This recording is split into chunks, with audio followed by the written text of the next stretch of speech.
Blast off. We're live. Hi, everybody. Welcome to Shameless Facebook Friday Live. I'm so excited to be here today because I have a really special guest. Special in many ways, personally and professionally. But I'm Dr. Patti Ashley. I've been doing these Facebook Lives for a few weeks now to give conversation and language to shame. I'm a big fan of Brene Brown, who was a shame researcher, and she says, define shame as the intensely painful feeling or experience of believing that we are flawed or unworthy of love and belonging. And she also says that everybody has it.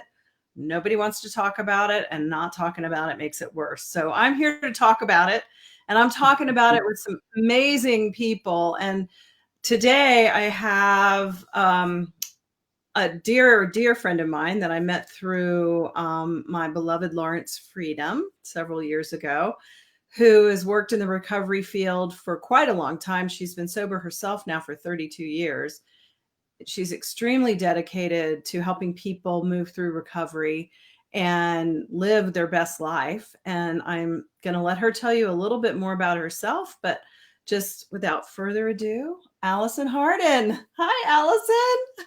Oh, Patty, thank you for having me. I was looking at you do your introduction, and as you remember, I've heard you doing these when I've been at your house, and you're just doing such a service to our community during these tough times. And I thank you for plodding through and making sure that we keep having these difficult conversations, because my philosophy is always, if we touch one person today, if we help one person go check out Brene Brown or buy one of your books, or go to my website or use one of these resources that I know is going to come up in our conversation. We've done our job, right? And our beloved Lawrence will be so proud of us. I know he's shining his light down on us today to make sure we say the perfect words.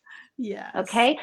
So I am Allison Harden, and I live in Denver, and I am number one, I'm a mother, a wife, and a daughter. I know my mom's watching from York, Nebraska right now. So Grandma Jan, known to her grandkids. So I know my husband's watching too, Jeff, who also is in 32 years of recovery. So we have a very open household and a family that talks a lot about recovery, which really began 32 years ago when I got into recovery and I started talking to my mom about her experience growing up in a home with a father who was an alcoholic. So I got into recovery, and I worked for many years as in a whole different field. And when I was hitting about the age of 40, I started having this nudge and this calling to do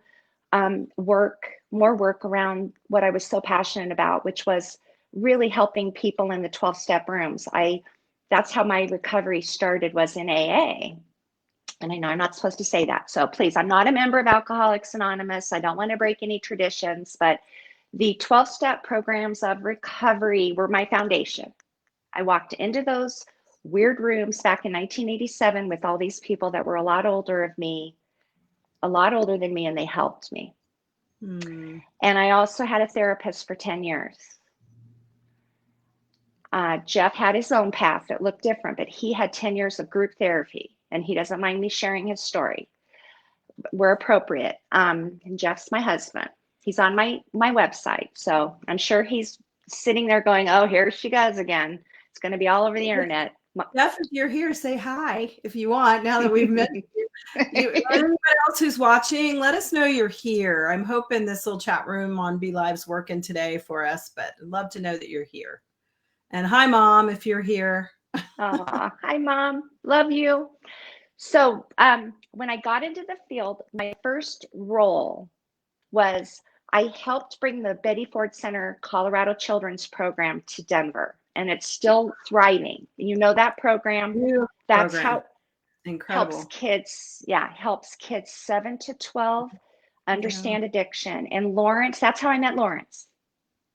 And then I worked for the Betty Ford Center, the beloved Betty Ford Center.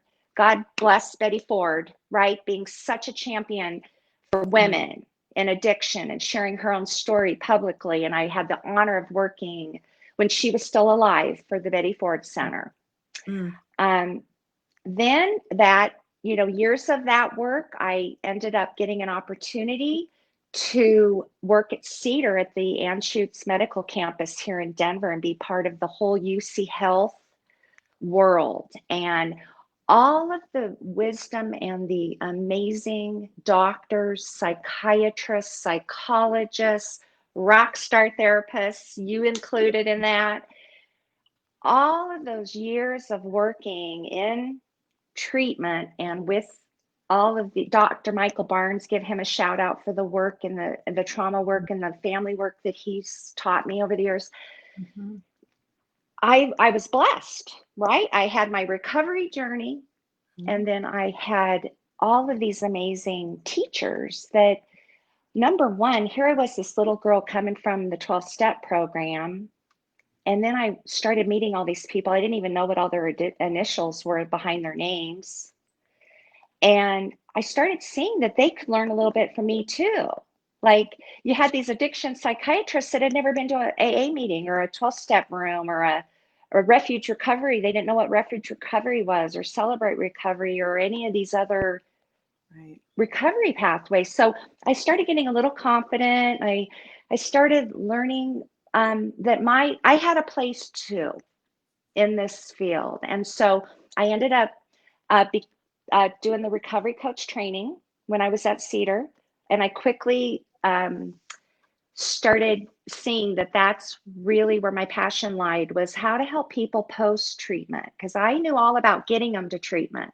I had done that for a decade and a half or so.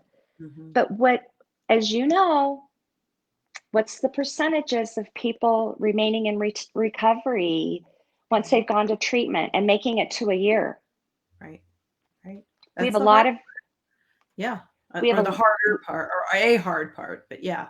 And it's so important. It's so important because the relapse rate is awfully high. And I think a lot of that's related to shame, wouldn't you say? I mean, yeah, that's perfect lead into tying it to shame, because what I see is people, they get some tools in treatment and they have a plan. Any good treatment center is going to discharge somebody with an aftercare plan. mm-hmm.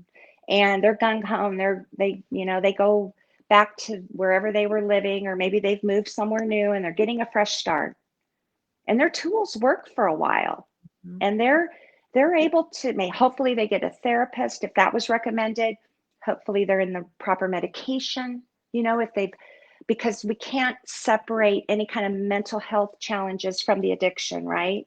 Mm-hmm. That's one thing we do poorly. We have done poorly in the past, is just looking at the addiction as an isolated problem. And they're over here. I've yet to meet someone that's in recovery who hasn't struggled with depression or anxiety, and on the spectrum, some level of that. So they need help with that.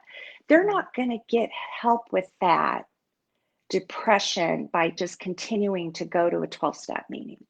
Right. And what I found in my work with shame is it's this shame spiral, in a sense of like, so somebody in relation to addiction, what I'm imagining is someone gets sober, they've done treatment, they get their plan, their discharge plan, and then the triggers happen, whatever, the core reason of the trauma and the need to use gets triggered, and then they relapse, and then there's that shame spiral again, like, what's wrong with me? Why couldn't I do this? Why couldn't I stay sober? And I know you had talked to me about the model that you were creating, based on how, when, say, physicians go to treatment and they get sober, they have a follow-up plan for 5 years after that? Yeah. Because we want our doctors to stay sober. And so there's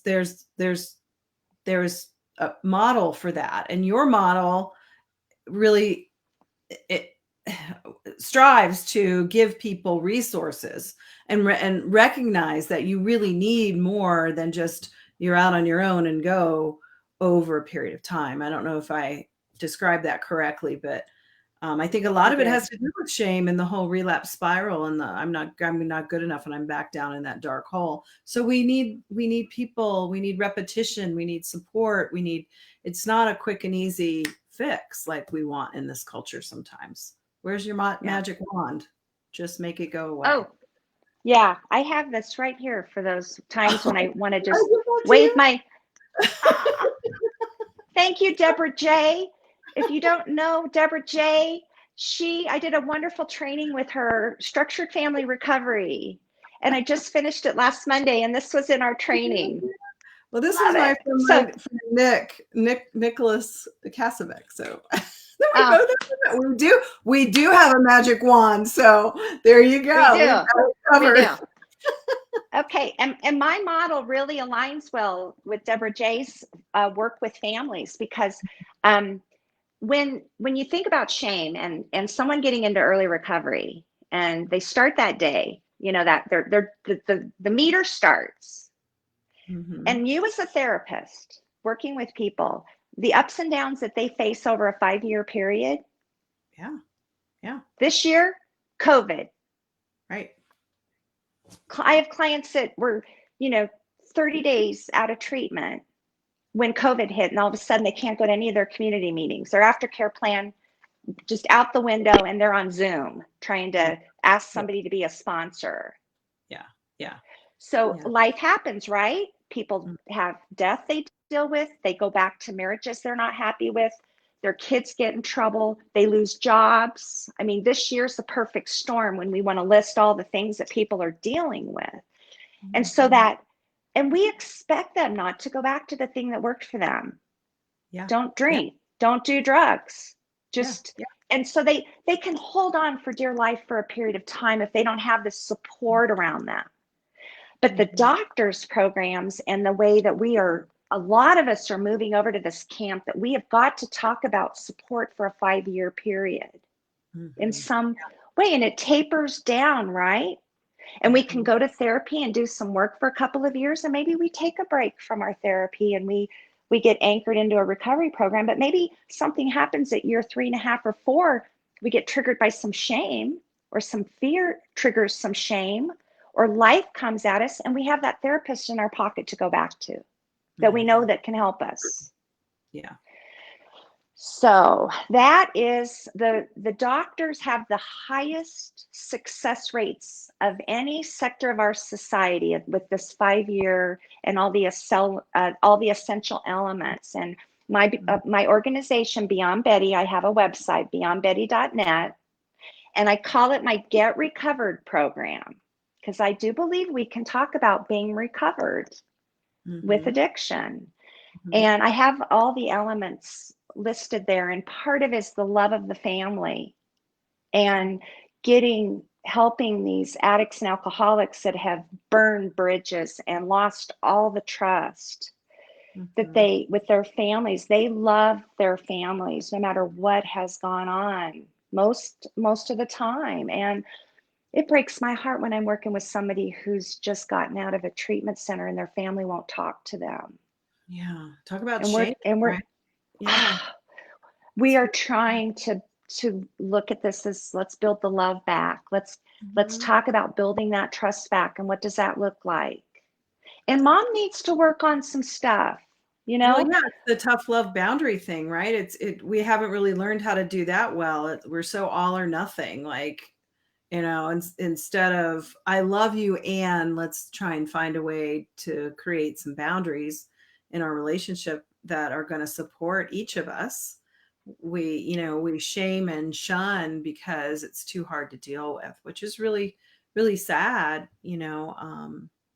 for somebody in recovery and realize we're all crying out, for our parents, our mothers, and sometimes we just can't get what we need from them, and that's another layer of hard work for people to realize that my parents aren't ever going to be what I hope they would be. Deborah J taught me last weekend that if we can start approaching the whole family system instead of just identifying the addict alcoholic as being the only issue here, Yeah, and yeah. we look at and we help and we support as a unit, and mom can really gain tools that are helpful, Mhm. and the addict alcoholic can understand where they're coming from, and we get them together. Right. And Deborah's program, we what we do is the family gets to start working as a unit when the loved one is in a treatment center, and then while they're still in treatment, we have a meeting with the family and the person who's in treatment with the love and the support that they're getting in their treatment Mhm. experience, and then the meetings carry on post Mhm. treatment, and Mhm. everybody's still doing things as individuals, but they have this time that they come together on a phone call once a week for an hour. Yeah. And Well, there's counselors facilitating this beautiful healing of love and mhm. conversations of building back trust. And moms have tons of shame that they've done everything wrong. Yeah, that's what I was going to say. That's so much a piece of it. It's all defenses against shame in my world, because that's what I'm so, knee deep in right now is shame underneath everything. And I was just going to say that, I don't want, you know, when I used to work at uh, treatment center for young adults who were transitioning back from treatment, inpatient wilderness treatment programs. And I remember one year it was Christmas, and the moms were saying, well, what are we going to say in the Christmas cards? Because they want the Christmas card with the family Oh, picture. And my son is in this halfway house.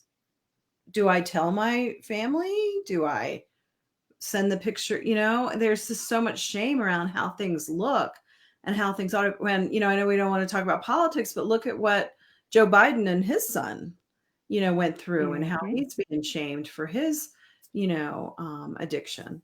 And, it's so wrong because we're all healing on so many levels. And if we are just project our own shame because we don't want to look inside ourselves, we're not part of the solution. And So that's what true. family work is all about. It's like, helping people understand that we're all learning together, and there's no shame really in, addiction. I mean, it's easy for me to say, but in reality, Mm-hmm. we're all trying to figure out how to be on the planet, right? I mean, none of us. I always say it's hot off the press. We've just studied our social emotional self in the last century. Hasn't even been 100 years that we've understood relationships and all the amazing things that we've learned now from research and brain research and all the things we know now about connection and how the brain's wired for connection and what we need to develop. And we're just learning. And so we really have to look at ourselves as little infants, and not, shame that, maybe we, have an addiction, or maybe we have other, issues that feel shameful, that we're all in this together. We're all learning. We all make mistakes. Yeah. You made And me we think of, go ahead. I was going to share that you just was you when you were speaking, you made me think of Claudia Black and her famous, one line around how what addiction does, and it teaches us in our family system to don't talk about it, Yeah. don't trust anybody, and don't feel your feelings, because as little children in an alcoholic home, we don't know how to deal with those feelings. Hmm. Hmm. So we had to build up these survival mechanisms to just navigate through those little bodies, and don't talk, don't trust, don't feel. I tell Yeah. that to almost every family I work with, because Claudia Black, and she's still alive, give her complete credit for that. You know her, right? Yeah. Lawrence And I bet loved her. yeah, yeah. But I like Virginia Satir's Five Freedoms, and where she turned that around, because I think we have to write a new story. And that's the thing, the story's never been written before. And what the work with shame with Stephen Porges's idea of regulating the nervous system and restoring, writing a new story. And I don't think the story's been written before. So I like Virginia Satir's Five Freedoms, the freedom to see and hear what I see and hear, and not, you know, do all the things that Mhm. you just said, Claudia Black said. And she has Right. these, we can speak our truths. We can, and Bradshaw in his book talks about functional families and, Mhm. and the Mhm. ability to negotiate and feel our feelings. Again, it's so brand new. So your work with families and addiction is so important. And also I think, again, in my work with the lens of shame, it really helps me understand what's underneath, which is shame's unconscious. It's underneath the tip of the iceberg. It's like, whoa, big. And it runs the show. Like Bruce Lipton talks about, we're in a hypnotic trance because everything's set up before we're age 7. And so all of these beliefs about ourselves, that's just why the 5-year plan with the physicians and your Beyond Betty model of really extending support is so important, because we can't accept that we're just gonna, yeah, Yeah, I know. I wish that's why I have this. Is I wish it was that easy, but it isn't. oh, And all that come back to self-love and compassion yeah. and loving all the parts, even the parts that want to use or drink. So So does every human being have shame?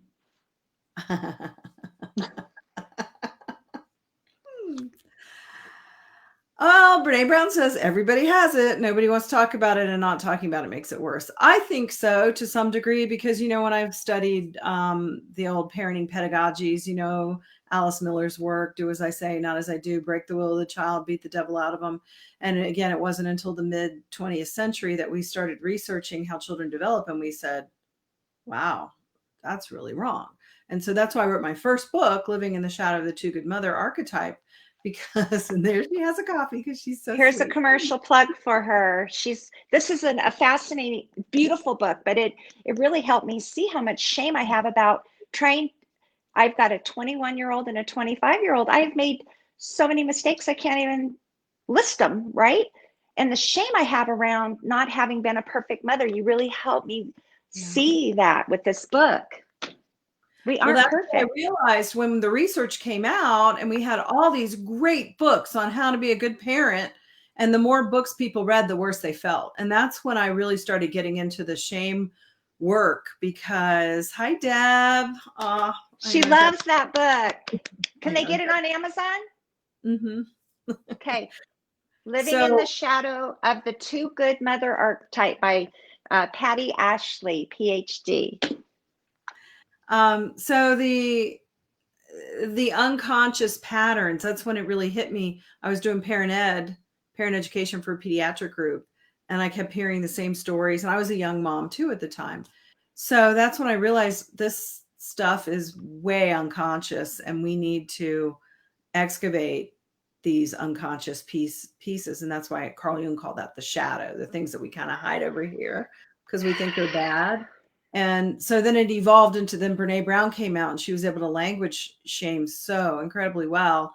And so that's how I moved into working more with shame, but particularly with back to addiction and the work that you do. I mean, and does everybody have shame? Well, I think it's degree. I call it like big bridges and little bridges. You know how we talk about big T's and little T's in trauma work?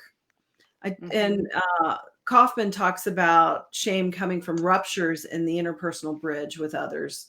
And so it starts with attachment. And then the more ruptures in connection, this is why it's so hard, probably, I think about, and I want you to speak more too, addiction without people meeting in person. Because I know, Lawrence was in recovery for 35 years and he loved going to AA meetings. Actually, on one of our first pre-dates, he said, I'd love to take you to an AA meeting. I'm thinking dinner and a movie might be better, but I'll go.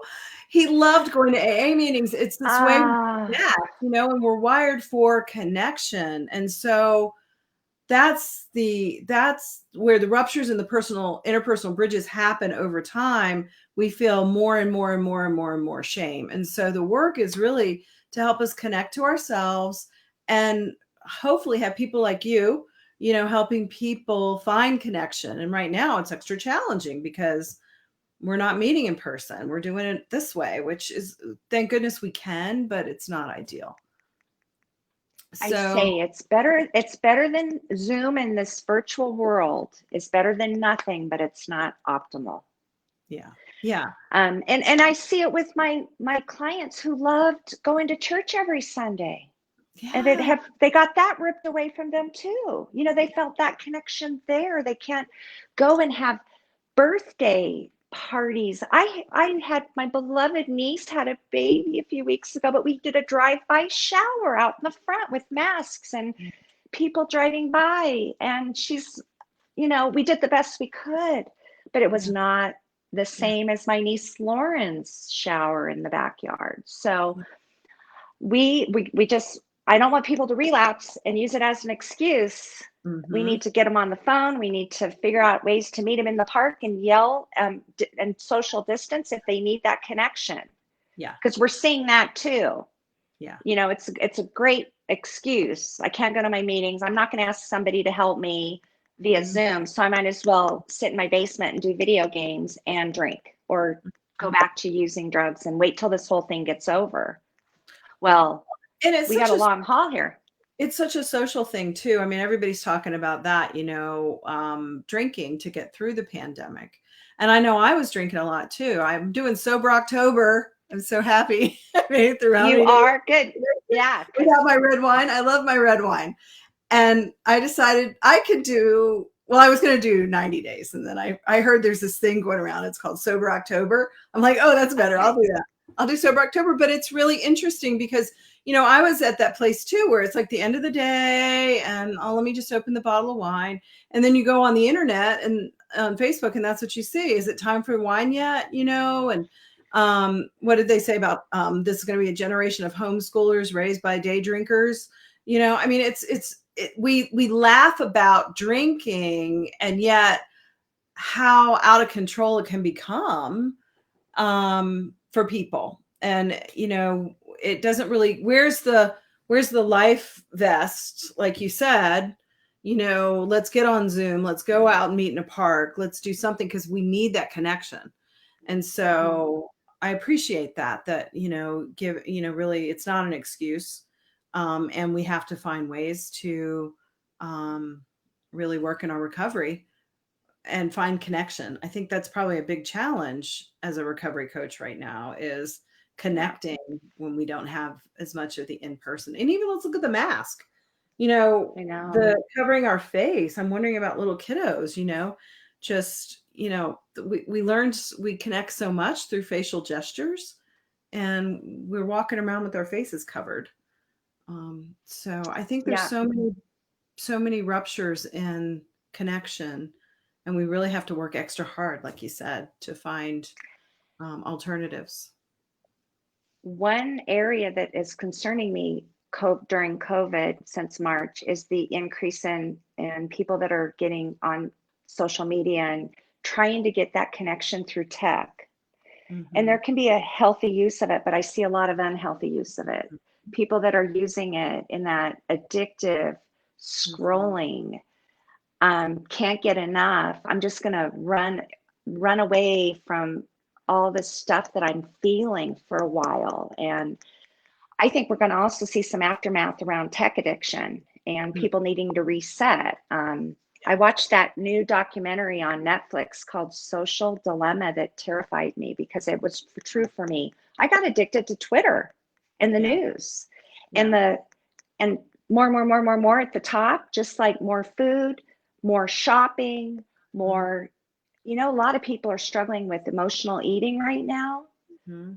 We're getting, we got outside and now we're moving back in here in Colorado anyway, where starting to get cold again. And it's like that comfort food. And we've got a lot we're trying to manage around our emotional health and the shame, that people don't have the support around dealing with the shame and the triggers. I got triggered last night watching 10 minutes of the debate. Hmm. It And set I me think, off. that's such a good point that addiction isn't just drugs and alcohol. There's so many other addictions. I read Ann Wilson Schaef's book, When Society Becomes an Addict, back in the 80s. I don't know if you ever read that or Mm-hmm. it I'm from good her. now. Um, and it was beautiful because she just went into all these other addictions, like you're saying.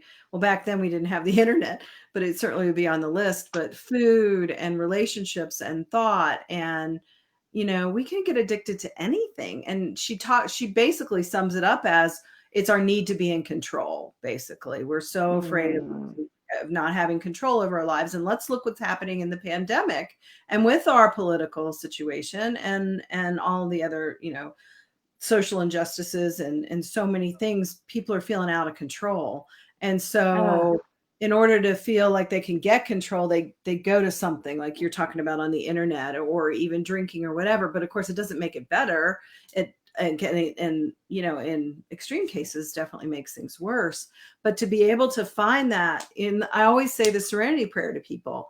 God grant me the serenity to accept the things I can't change, the courage to change the things I can, and the wisdom to know the difference. And I think that says it all. I mean, really, that we can have ultimately control is an illusion. And I think the pandemic is a beautiful example of that. 9/11, and we used to use that when it was happening. It's like, things happen. Things happen. We want so bad to be in control. So all those addictions, I'm going to watch that show on Netflix because I've heard it's really good.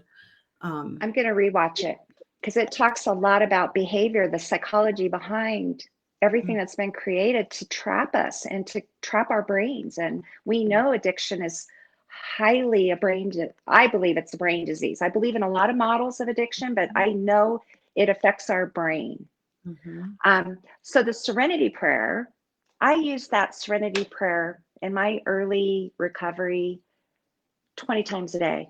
Once I figured out how Mm-hmm. peaceful it could and how calming it could be. Now I would say I was using it to self-regulate. Mm-hmm. Right. I'd Exactly. get charged up, I'd get anxious, and if I could remember to say the serenity prayer and I could figure out what I can control and what I cannot control, I found some peace and ease, as John Bruno, my meditation teacher, would say. Mm-hmm. And he's taught me to work every day for peace and ease as Yeah. much as possible, peace and ease. So we you and we adore each other, and we talk about problems, right? And all the stuff and the problems. So let's talk a little bit about solution and recovery as we do in our recovery journeys. Okay. I think that's so important. I want to make sure, and Lawrence would want us to do that. And I do that every time with my clients. I want any session that I have with a client in early recovery to feel some hope at the end, to feel there's a reason to keep going. There's a reason to keep trying. There's a reason to try all these other tools than go back to what's worked for you for the past 10 or 15 years to numb your emotions or to run or to Yeah. stay stuck. That's some of the language I'm always using when people aren't living the life that they want to be living, when they're Yeah. stuck. So I really boil my recovery down to a day. It's a daily journey. Mm-hmm. Okay. And the wisdom, the 12-step program of recovery, last I checked, there were 166 varieties of it. So Mm-hmm. Workaholics Anonymous, Gamblers Anonymous, and on. 166 different problems in the world that have found that this program can help with. So 166? I yeah, didn't know that. yeah. Wow. That Wow. was a while ago, but I think I got that stat on Wikipedia. That's a But lot. there's an we joke there's an A for everything.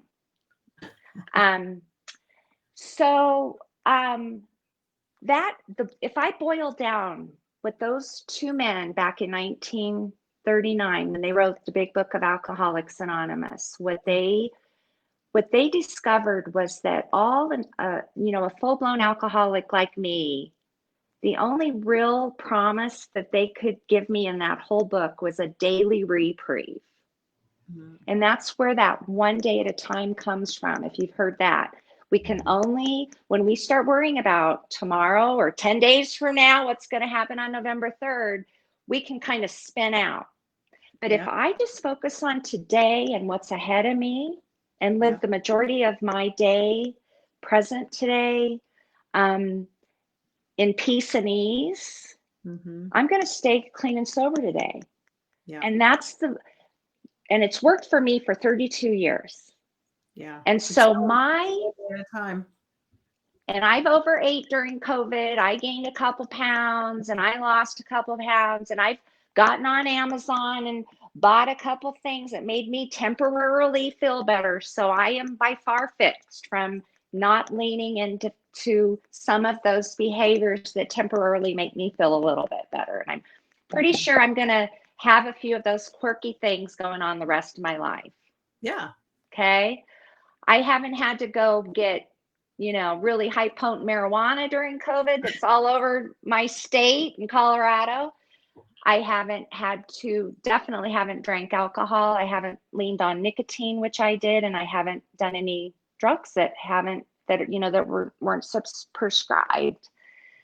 So this lifestyle of mine where with my clients, I call it my bookends. And so I start my day thinking about my recovery for the day and what do I want to do today? What's my intention for today? And then I end my day with some tools. And it's all about the tools. So this morning, I'll just give you an example. I light a candle every morning. It's my ritual to remind me I'm not alone. Mm-hmm. I get my coffee, and currently I'm doing 20 minutes of stream of consciousness morning pages writing. Did I tell you that yet? Okay. And it's 3 pages. If you want to hear, there's a great video about it, but Julie Cameron's philosophy that if we can not look at our phones, not check our email or our text or read the news or anything, and if you can just wake up in the morning and let the pen flow on the paper for 3 pages, and then start your day, you're going to really learn about how you're feeling and where you're at. And I've been shocked since I started doing this, how I can go to bed at night and be just fine. Yeah. And you're a dream expert. You study dreams and all that. So you know what happens between when I fall asleep and when I wake up in the morning. I am shocked when I'm doing this writing, how anxious I can feel, how worried I can be, how afraid I can feel. It's like, what happened? I just went to bed. And this is a way for me to kind of clear out some of that emotional stuff.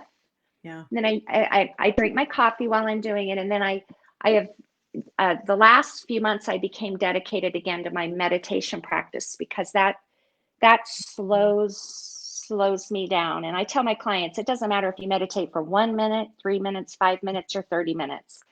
It's the act of slowing yourself down, and for me, focusing on my breath, that just starts my day in fit spiritual condition. So in the big book of Alcoholics Anonymous, the big promise is, if you're an addict or an alcoholic and you work that program to the best of your ability, all of the founders and millions before you that it's worked for say that you will gain a daily reprieve from your addiction contingent on being in fit spiritual condition. Mm-hmm. So my goal every day is to be in fit spiritual condition as much as I possibly can. Well, and Lawrence told me, and I didn't know this, that Carl Jung told, who's the guy that wrote the big book? Bill Wilson. Bill Wilson and Dr. Bob. That he said nobody's going to get sober without a spiritual practice. And I was shocked. I didn't know that, because I've studied Jungian psychology and I'm a big fan of Carl Jung. And so for him to say that, I thought was so profound.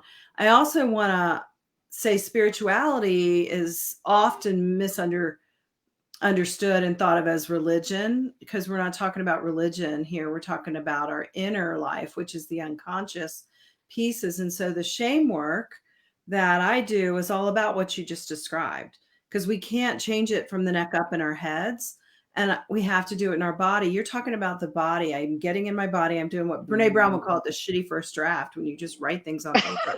She got that from Anne Lamott. That's the first day I did it. You do your meditation, you light your candle. So you're doing things that get you in your body into your sensory awareness, which is where the shame lives, because it originates in the right brain. So everything you're describing, just pulls it all together. And so spiritual practice to me isn't religion by any means. It's more of our connecting to our authentic self. And so I love that. Those are such great tools. So bookends. So this is the morning. Bookends. And 12-step programs really, some people get out of bed and their mentors that guide them through the work. They get on the floor and they do a short prayer in the morning. Like, some of our wonderful, Catholics and Christians and rosary bead people, like they're like prayers on knees on the floor, right? Right. That's not me. And every single human being that I work with has different things. My job is to draw out of them what brings them joy, what helps them feel more connected. I was working with a young woman this week, and she's all about nature. And she's going to be, when it gets cold, she'll be getting up in the morning and putting on her big furry boots and her hat, and she's got to go outside and breathe fresh air first thing in the morning. Right. That's how she feels connected to self. Like, she can't feel that way looking out the window. She's got to feel the outside air. And my husband's that way. He's, Jeff he's a plant guy. Maybe outdoors, right? His connection to nature is something that goes so deep. And I think he was born that way. So it's like tapping back into when we were children, were we the kids that like to run around in the grass with bare feet? Or were the kind of kid that we couldn't, the first thing we wanted to do when we woke up in the morning was cuddle up and read a book, and tapping back into the essence of who we are. That gets lost with addiction. Yeah. When I began searching outside myself to feel better, I lost my connection to that essence within me, and this stuff that I'm talking about, these tools and this AM and this PM. If we can start our day in recovery and end our day in a little bit of recovery, and then throughout the day, figure out little moments to just reset, whatever that is. At noon, it says, go take a deep breath outside in my phone. Go take a big, deep breath outside at noon. Beautiful. And some days I don't do it, but it's in there, to remind me. We have to have reminders. Yeah. That's the thing. That's where the shame comes up. It's like, well, I should have remembered that. No, we're changing. They say 14 generations of ancestral trauma in our DNA now. So we're rewriting the script, and we have to realize that it's bigger than us, and that there's no reason to shame ourselves when we feel like we need reminders. I think we need them all the time, and it's really important. So I feel like this breaking, especially around addiction, the power of the 24 hours is I get to reset and do over every morning. I love what you said, that she called the shitty first draft. Sorry, Mom, for cussing on online. SFT. Or SFD. The first time I was writing, I wanted to ask myself, hi, Mowgli. That's the best cat, Mowgli. Love you, Mowgli. Sensory, yeah. Or animals. I know. Izzy's not around me, my little dog. I wanted to ask myself some questions when I was doing my morning writing. And and I thought, I can't do that. It didn't say anything about questions, right? And all of a sudden I realized I was asking myself my own questions, just like I felt like I was coaching myself. I found myself like, I'm coaching myself. I'm like, this is so cool. I'm asking myself things that I'd ask a client. And I don't know what you would therapeutically probably be able to tell me what that was all about. But all I know is that the shame hit, and I thought, I can't do it this way. Yeah. And then I was able to say, no, who says? Well, and I love that, because I think that we live in this culture where we're looking for a guru, and we're looking for answers outside ourselves. We're looking for the pill, the easy fix, the solution. When it's like in the Wizard of Oz, it was in me. It was in you all along, Dorothy. It's like, finding the authentic self, it's already there. We've just covered it up with so many layers of the false self that the big people have told us we ought to put on, or we've decided we need to put on in order to be loved. And then it's all unconscious after 7. So I love that. And that's really what my work is about, is helping people find it in themselves, have tools inside themselves, and trust that. Trust that. Because, it's not what the gurus, and it's, I live in Boulder, Colorado, which is the land of the guru, and it's like, this person knows the right spirituality. And if I don't follow it, then, or in Catholicism, where I was raised, you're going to go to hell if you're born a sinner. So there's so much shame in some of the religion and the guru kinds of pieces, because it's about power and control. And we're all, we're used to the external power. So anyway, so at the end of the day, your bookend at the end of the day, do you journal some more? What do you do before you go to bed? No. So what I've learned, and it's really it's incorporating, we call the 10th and 11th and 12th steps of recovery the maintenance steps. So it's like a daily maintenance program. And my personal number one, I try not to look. I find comfort at the end of the day reading. So unplugging from technology or the news. So there's no TV in my bedroom. Mm-hmm.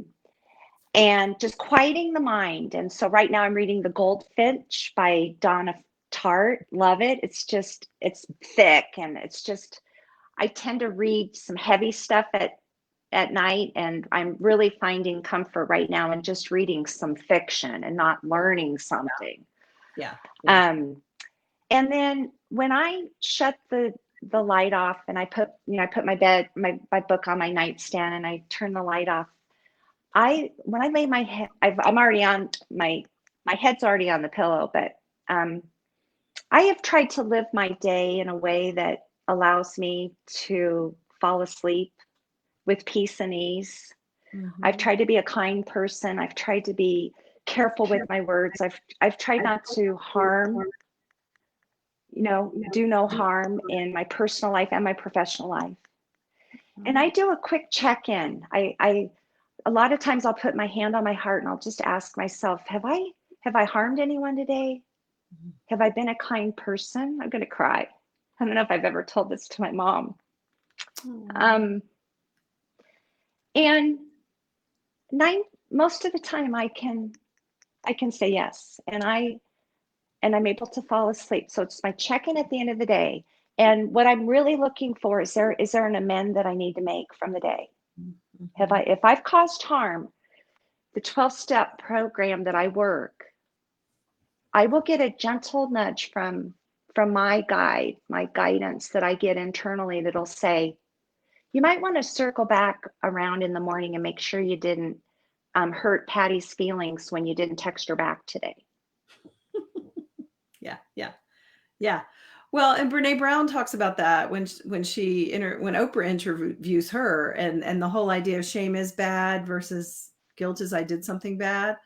They do this little thing about it, and I'm using because you just said that. So it was like, if you went away, and so you would take that piece of did I hurt her feelings into a shame spiral, or you would make amends. And I think that's what, or you would ask. And that's what, anyway, in the Oprah, Brene Brown thing, they were so cute because they were talking about, well, if you did this, but I wouldn't, but that would never really happen. So anyway, and you and I have played around with that. Yeah. I know you're busy, you don't text and everything.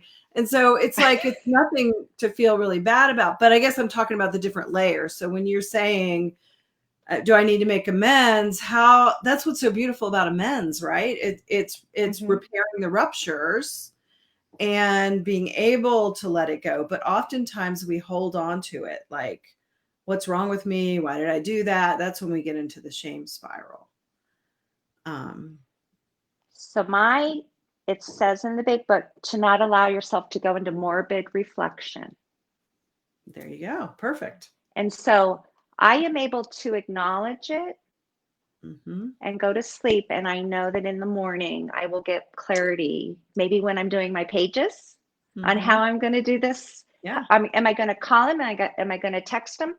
What is it? And maybe I don't even need to make amends. Maybe I realize that I was, I don't Yeah. think that it's even needs an amend, right? Right. But we all have lingering things. We'll have a interaction with someone and then we'll stop away, we'll step away, and later in the day it'll come back and in our, in our mind, and I'll think, I hope they didn't take that wrong. Or I hope that, Right. because how Right. fast are we living in this world now? And it goes back to what you were saying about Claudia Black's work earlier. And, when I was talking about,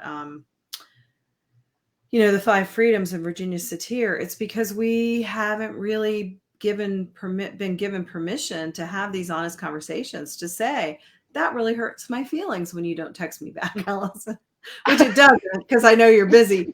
But if I could say that and you could hear that without taking it personal and then going into your deeper shame, I really hurt her feelings. And that's when we get into gaslighting. But I'm really busy, but gosh, I just don't have time, not that you and I would do that, but as an example, because we don't have the story of how to have these conscious conversations and allow for all feelings are okay, all behavior isn't, allow for repair, allow for the humanness that we all have.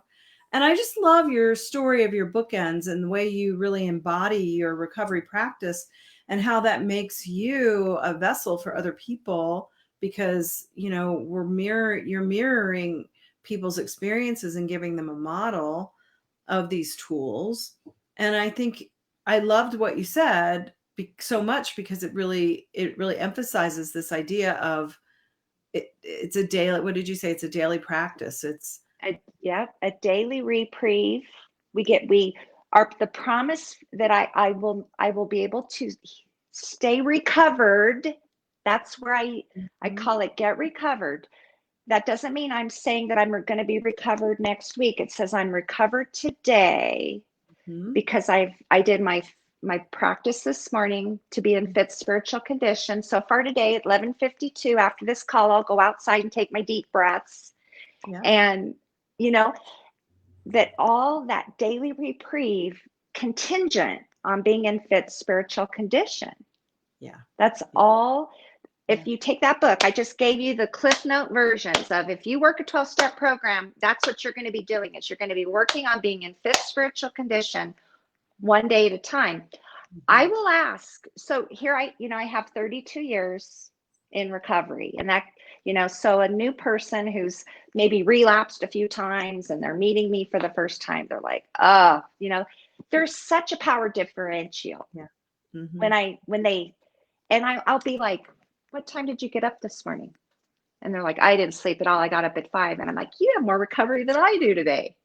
I know. I love And that. all of, I love that. oh, it is such an equalizer Mm-hmm. of what this real recovery looks like, is that we only have today. Mm-hmm. And that you should see the smiles and when they're like, and I'm like, how'd you start your day? And how do you start your day? What's your routine? And I hear a lot, I get on Facebook. Right. So there's a big difference between looking at Facebook and writing morning pages, right? But I've been practicing a long time. So it's taken Right. me 32 years to get to this routine. Well, and that's a big piece of shame informed therapy, which is my model, the book that I wrote, is balancing power, because it's pretty scary. It's very shameful for people to go to therapy or, go into recovery, because they feel like this person is seeing that I'm flawed. So when we are able to mirror that, we're just bumbling along just like you are, and hey, look, you got better recovery than me. It balances out the power. And that's so important in terms of healing shame, because it's not that just because Oh, you and I have studied this for years and years and years, we, know everything, even though we we do do. have a magic We wand, sobriety, like everybody else. sobriety. We do our day. We get up every day too and do our days and have life as on life's terms. So I think that's really a great point. And I think you do great work. And I'm hoping, if Oh, it isn't in this chat or somewhere, that we have your website. I think I did put it in the little blurb, but People can find you on beyondbetty.net. And who is that you on Yes. the front of your website page? Who is it? What'd you Yes. say? Who's the man on the front homepage of It's your just website? a stock photo. I follow HIPAA guidelines, Miss Patty. I can't be putting clients on there. No, I So just it's, thought maybe it was Bill or Bob or Betty's husband or somebody. you have to pay to use other people's pictures on your website. I was Oh, like, that's whoa, who's a good hilarious. man on your website? Anyway, so beyondbetty.net. Allison does great work. She trains recovery coaches. She does recovery coaching. And, one thing, Allison, I really time to wrap this up, but define what is a recovery coach? Like if you could, elevators. Biggest the Yeah. So there's recovery coaching and peer support is the same thing. So we peer support specialists. So what the difference, we are non-clinical is the biggest. You're clinical and you are a clinician and you're trained and licensed as a clinician. I have credentials that give me permission to talk about my lived experience. Mhm. So I get to lean into my recovery journey and my tools and be a little bit more personal than Mhm. sometimes clinicians have more stringent, professional boundaries that they need to operate within. We have a little bit more freedom, even though we have to have professional boundaries, but we are in lived experience. We've walked through recovery and we can meet the people right where they're at. We've walked in their shoes. We know what it's like to go to treatment or to get a DUI, and we have family coaches that also have that same lived experience. I work with a wonderful woman, L'Oreal Bruni, here in Denver, that's a mother who has walked this road with her daughter, and she's an amazing help to other mothers. So is Jan Welch your mom? Yes. She's saying, "My daughter, my teacher," is her little note here. She did And it. so She wrote in the she chat. so Jan Welch in Nebraska taught me how to have the kindest heart towards others. Back in the 1962, I was born in 62, but I still know that she drugged me out of bed to watch very important things in the news that had to do with the civil rights movement. And she's just, I can do this work because of the love that my mother gave me. She had Mm. her own stories that she endured, and we've both taught each other. Aw. And I I just want to give her a shout out because she's my teacher and I'm her Well, daughter. yeah, and I'm so glad she birthed you with such a heart because you're such a dear friend to me, and I just am so grateful for you and our connection. And we could talk for hours and hours and hours about this because we do really, like you said at the very beginning, you're right. If I help one person today, I've done my job because, Yeah. as Mother Teresa says, don't strive to do great things, strive to do small things with great love. And I know that that's both of our intentions and our Yeah. work. And I so love Yeah. you and thank you I for your love you time too. today. And maybe we'll do it again sometime. Thank you for your service, Patty. Love Thank you, you. Allison. I love you too. Bye bye. Bye bye. Bye bye.